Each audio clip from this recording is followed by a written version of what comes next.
समय हमारे सभी लोग मेंटल टॉर्चर सह रहे हैं। मैं बार बार इस बात को जोर देकर कहना चाह रहा हूँ कि स्ट्रक्चरल रिफॉर्म का मैं वर्ड का यूज़ कर रहा हूँ। हमारा एग्ज़ाम पूरी ट्रांसपेरेंसी के माहौल में नहीं हो जाता। मैं स्पेशल दिल्ली से यहाँ आई हूँ। नमस्कार, मैं नंदनी गुरुंग और आप देख रहे हैं न्यूज़ रिपोर्टर नेटवर्क। इस वक्त पे मौजूद हूँ यमुना कॉलोनी पर। जैसे फिलहाल एक खबर आई थी कि पटवारी जो पेपर था वो लीक हो चुका था, उसी को लेकर अब जो अभ्यर्थी है वो काफ़ी आक्रोश में आ गए हैं और अभ्यर्थियों का साफ साफ ये कहना है कि अब आने वाले जो कल में पीसीएस मेंस एग्जाम जो आने वाले हैं और जो फॉरेस्ट गार्ड का एग्जाम आने वाला है उसको लेकर आगे भी कुछ घपला हो सकता है।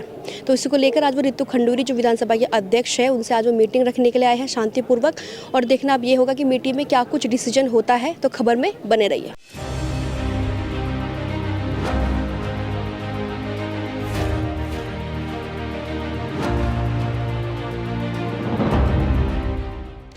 एक्चुअली मेरा ना पटवारी का एग्ज़ाम था 8 जनवरी को, और मैं दिल्ली से ना स्पेशल यहाँ एग्ज़ाम देने आई थी। हाँ, और 2 दिन बाद पता चला है कि ना पेपर लीक हो गया। ये क्या बात हो गई? बच्चों के मतलब फ्यूचर की कोई वैल्यू नहीं है। आजकल पैसे की वैल्यू है यहाँ पे। जिसके पास पैसा है मतलब वो जॉब लेगा, और जिसके पास पैसा नहीं है वो बस ऐसी का ऐसी रह जाएगा। मतलब मेहनत की तो कोई वैल्यू नहीं है यहाँ पे।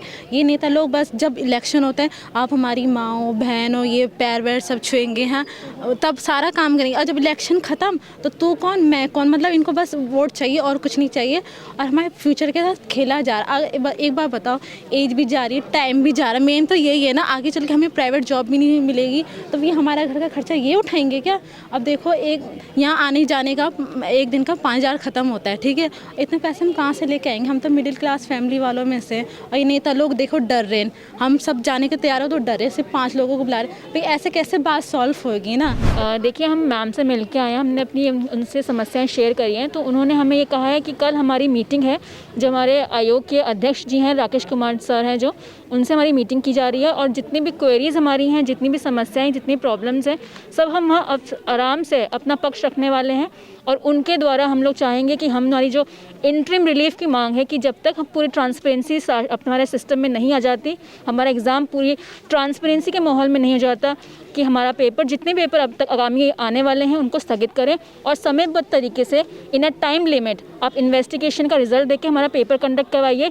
हमें पेपर देने में कोई समस्या नहीं है, बस हमें एक ट्रांसपेरेंट माहौल चाहिए जहां हम अपने मेंटल टॉर्चर, इस समय हमारे सभी लोग मेंटल टॉर्चर सह रहे हैं। प्लीज़ हमारी रिक्वेस्ट है कि वो माहौल ख़त्म हो और तब हम लोग आराम से अपना परीक्षा दे सकें। Thank you.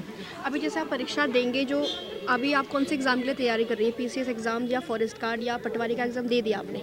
हमने पटवारी का एग्ज़ाम भी दिया है, हम फॉरेस्ट गार्ड भी लिखेंगे, हम पीसीएस मेंस भी दे रहे हैं। हम सभी अभ्यर्थी कभी भी तैयारी करता है तो सभी परीक्षाओं में अपीयर होता है। ऐसा नहीं कि सिर्फ और सिर्फ किसी एक ही के लिए करता है।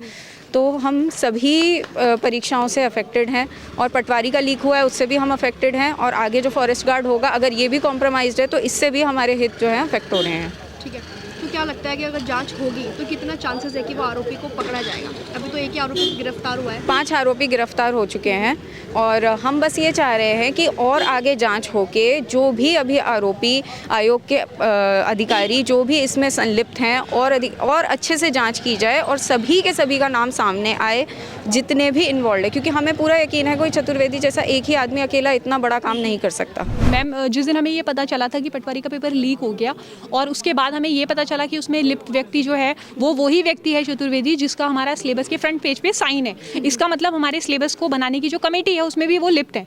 तो हमारा सबसे पहला जो शक जो जाता है वो जाता है हमारे प्रीलिम्स को लेके, जो कि मई में हुआ था। वो प्रीलिम्स भी उसी बंदे के अंडर में हुआ है, वहाँ पर भी उन्होंने काफ़ी बच्चे अंदर किए हैं। क्योंकि एक और बात मैं आपको बताना चाहती हूँ यहाँ पे कि अभी रिसेंटली आरटीआई डाली गई प्रीलिम्स के लिए। जो डॉक्यूमेंट्स हैं वो एमआर शीट है, उसको मंगाने के लिए किसी ने आरटीआई डाली।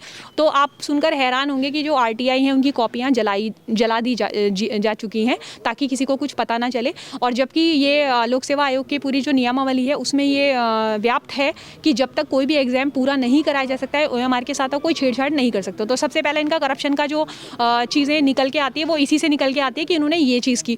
दूसरी चीज़ कि जब से हमें ये पता चला है कि पटवारी का पेपर लीक हो गया है, तब से हमें पूरा 100% यकीन हो गया है कि हमारा जो एग्जाम है 28 से जो होने वाला था, जिसको अध्यक्ष साहब को कराने की बहुत जल्दी थी, अब हम समझ रहे हैं कि क्यों इतनी जल्दी थी उनको। वो पेपर भी मुझे लगता है कहीं ना कहीं लीक हो चुके हैं, और हमें अब कोई उम्मीद नहीं है सिस्टम से, बिल्कुल भी नहीं है। और हमें यहाँ पे दिखाई दे रहा है कि किस तरह उत्तराखंड में ब्यूरोक्रेसी हावी है। ठीक है, और कल आपकी मीटिंग भी होने वाली है अध्यक्ष जी से, तो क्या कुछ मांग रखेंगे आप मैम से आगे? मैम उसका तो मैम अभी तो जो खंडूरी मैम है उन्होंने बोला है कि अध्यक्ष जी से मीटिंग करवाएंगी वो, लेकिन हमें तो नहीं लगता कि मीटिंग से कुछ होने वाला है, क्योंकि आप ये तो वही वाली बात हो गई कि आप चोरों के सरदार के पास जा रहे हो और आप ये कह रहे हो कि क्या आपने चोरी की है, तो क्या वो मान जाएंगे कि उन्होंने चोरी की है? बिल्कुल भी नहीं। वो हमें कैसे भी करके मैनिपुलेट कर लेंगे और बोलेंगे कि नहीं हमने नया पेपर आपके लिए सेट कर दिया। अब इतने कम दिनों में आपने नया पेपर कैसे सेट कर लिया? जिस पेपर को सेट करने में 4 महीने आप लगाते हो, 3 महीने आप लगाते हो, वो आप इतनी जल्दी कैसे सेट कर लोगे? वो आप हमें बताइए। तो मेरे को नहीं लगता कि ऐसा कुछ होने वाला है, और हमें तो बिल्कुल अब उम्मीद ही नहीं है इस सिस्टम से किसी को। बिल्कुल उम्मीद छोड़ दी। और मैम अब तो डर भी नहीं है, अब तो बिल्कुल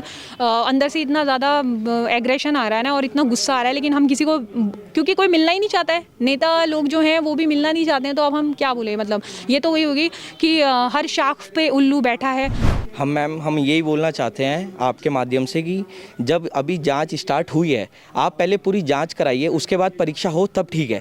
अभी जब एक जना पकड़े गए, संजीव चतुर्वेदी जी पकड़े गए हैं, जब वो पकड़ा गया चतुर्वेदी, जब तक आप लोग पूरी जांच नहीं हो जाती, आप लोग कहने की हम परीक्षा करा रहे हैं। हमारा पेपर जुलाई से बना हुआ है।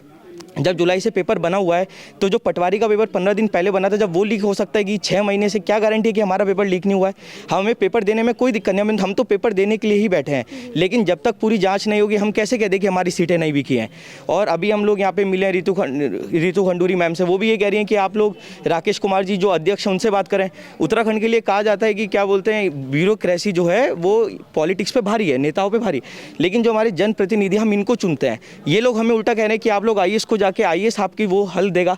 तो अगर हमें उनसे ही बात करनी है तो हम आईएएस चुनेंगे, हम अपने जनप्रतिनिधि क्यों चुन रहे हैं? फिर हम तो आप लोग के, जब हम आप लोग को वोट दे रहे हैं तो हम आप लोग के पास आएंगे ना अपनी प्रॉब्लम्स लेके। उल्टा आप लोग हमें कहेंगे आप आईएएस के पास जाइए, फिर तो लोकतंत्र है ही नहीं, फिर तो हम सीधा आईएएस को ही जाके चुनते हैं, हम उनको ही वोट देते हैं। तो हमें उनसे बात करने में कोई दिक्कत नहीं है, लेकिन जब हम आप लोग को वोट दे रहे हैं, हम हाँ आप लोग आगे बात करिए उन लोगों से। तो बस हम इतना चाहते हैं कि पहले जांच हो, उसके बाद परीक्षा हो। जब अभी तक जांच हुई नहीं है, 1 हफ्ता हुआ इस बात को, आप लोग कह रहे हो 2 दिन में एसआईटी बना के जांच हो जाएगी। पहले आप लोग पूरी जांच करिए, नया पेपर बनाए, उसके बाद आप आराम से पेपर कराइए। 2019 में हमारी भर्ती आई, 2021 में हमारा एग्ज़ाम हुआ, उसके बाद 2022 जनवरी में हमारा रिज़ल्ट घोषित किया गया। उसके बाद तपती गर्मी में जून में हमारा 25 किलोमीटर फिजिकल लिया गया। उन सबको देने के बाद हमारी जांच हुई, जांच में कोई नहीं पकड़ा गया। उसके बाद भी 30 दिसंबर को संदेह के आधार पर हमारी परीक्षा रद्द कर दी गई। हमारी मांग यही है कि इस अपने फैसले को वापस लिया जाए और हमें ज्वाइनिंग दी जाए। इसमें से हमने हर जगह से पता किया है, एसटीएफ से भी अभी हम आ रहे हैं, उन्होंने बोला आपकी जांच पूरी नहीं। बिना जांच पूरी करे ये फैसला ले रहे हैं कि हम आपकी भर्ती कैंसिल कर दी है। हर जगह यही हुआ है, कुछ नहीं मिला है। आज तक 620 की जांच करने के लिए दी थी, इनमें से किसी भी बच्चों को एसटीएफ ने या किसी भी टीम ने इन्वेस्टिगेशन के लिए नहीं बुलाया, चाहे वो 300, क्योंकि इसमें 316 पद थे, और ना तो 316 में से किसी बच्चों को बुलाया गया और ना ही 620 में से जिनको जांच के लिए बोला गया था। और तो फिर क्या लग रहा है आपको कि ये सब पारिवारिक हो रहा है अपने लोगों? बिल्कुल पॉलिटिकल तरीके से ही हो रहा है ये, सिर्फ अपने लोगों को घुसाने के लिए।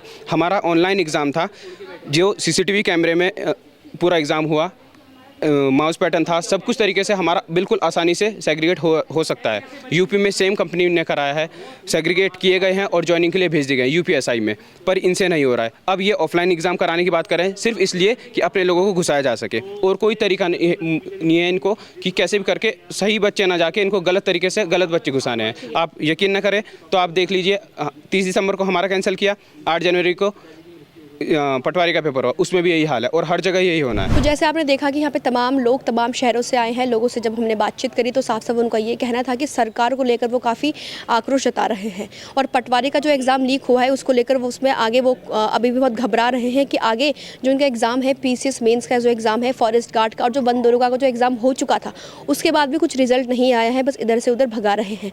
तो इन लोगों की साफ साफ मांग ये है कि अच्छे से जाँच हो, जब तक इनको सेटिस्फेक्शन नहीं मिलता तब तक जाँच हो, एग्ज़ाम देने में इनको कोई दिक्कत नहीं है। तो आज की रिपोर्ट में सिर्फ इतना ही। देखना अब हमें ये होगा कि कल जो मीटिंग रखी है उसमें क्या कुछ डिसीजन लेते हैं। कैमरामैन अभिषेक के साथ मैं नंदिनी गुरुंग, धन्यवाद। अगर आप हमारे चैनल पे नए हैं तो चैनल को सब्सक्राइब करें और साथ ही बेल आइकन को प्रेस करें ताकि उत्तराखंड की कोई भी अपडेट मिस ना हो पाए।